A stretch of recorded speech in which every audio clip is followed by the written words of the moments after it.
जब बंगाल में चमका बीजेपी का सूरज, डूब गई टीएमसी की नाव। बंगाल की धरती को घुसपैठियों की धरती नहीं, मां काली, मां दुर्गा और मां सिद्धेश्वरी की धरती के रूप में यह स्थापित करना होगा।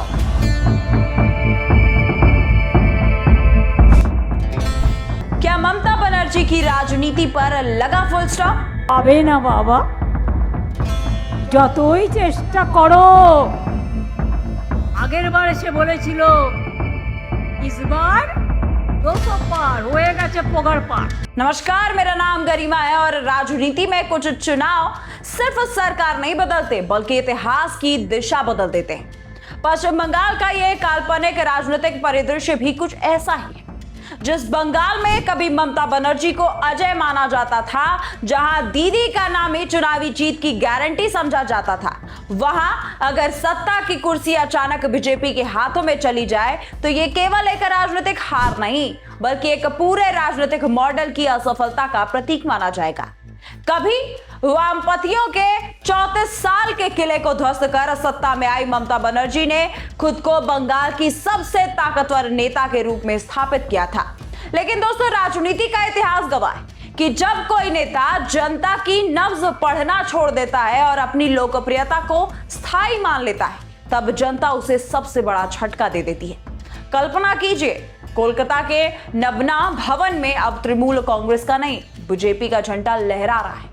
विधानसभा में खेला होबे के नारे की जगह विकास होबे की गूंज सुनाई दे रही है और वही ममता बनर्जी जो कभी दिल्ली को आंखें दिखाती थी, अब विपक्ष की बेंच पर बैठ करके सत्ता पक्ष के फैसलों पर सवाल उठा रही है। यह बदलाव सिर्फ सत्ता परिवर्तन नहीं होगा बल्कि उस राजनीति के खिलाफ जनता का फैसला माना जाएगा जिस पर वर्षों से तुष्टीकरण, राजनीतिक हिंसा और वोट बैंक की राजनीति के आरोप लगते रहे। सबसे बड़ा झटका उस नैरेटिव को लगेगा जिसके सहारे तृणमूल कांग्रेस ने वर्षों तक चुनावी सफलता हासिल की।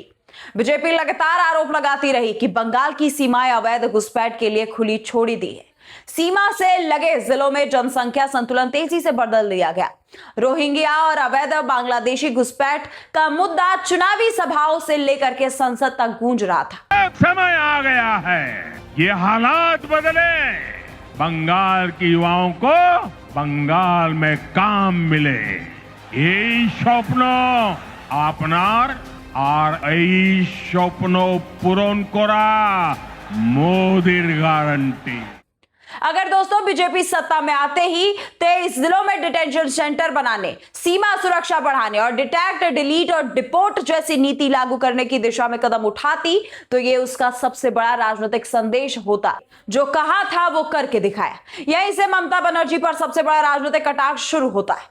विरोधी कहते हैं कि वर्षों तक मानवता और धर्मनिरपेक्षता के नाम पर जिन मुद्दों को नजरअंदाज किया गया, वही मुद्दे आखिरकार सत्ता परिवर्तन की वजह बन गए। बीजेपी समर्थक इसे राष्ट्रीय सुरक्षा की जीत बताते हैं जबकि टीएमसी इसे राजनीतिक ध्रुवीकरण कहती है। लेकिन जनता के फैसले के बाद बहस का केंद्र बदल चुका है। बॉर्डर फेसिंग का मुद्दा भी इस कहानी का बड़ा अध्याय बनता दिखाई दे रहा है। जिन 27 किलोमीटर क्षेत्रों में वर्षों तक फेसिंग नहीं हो पाई, वहां अचानक तेजी से काम शुरू हो जाता है। बीएसएफ को जमीन मिलती है, नए बॉर्डर आउटपोस्ट बनते हैं और सीमावर्ती इलाकों में सुरक्षा व्यवस्था मजबूत होती है।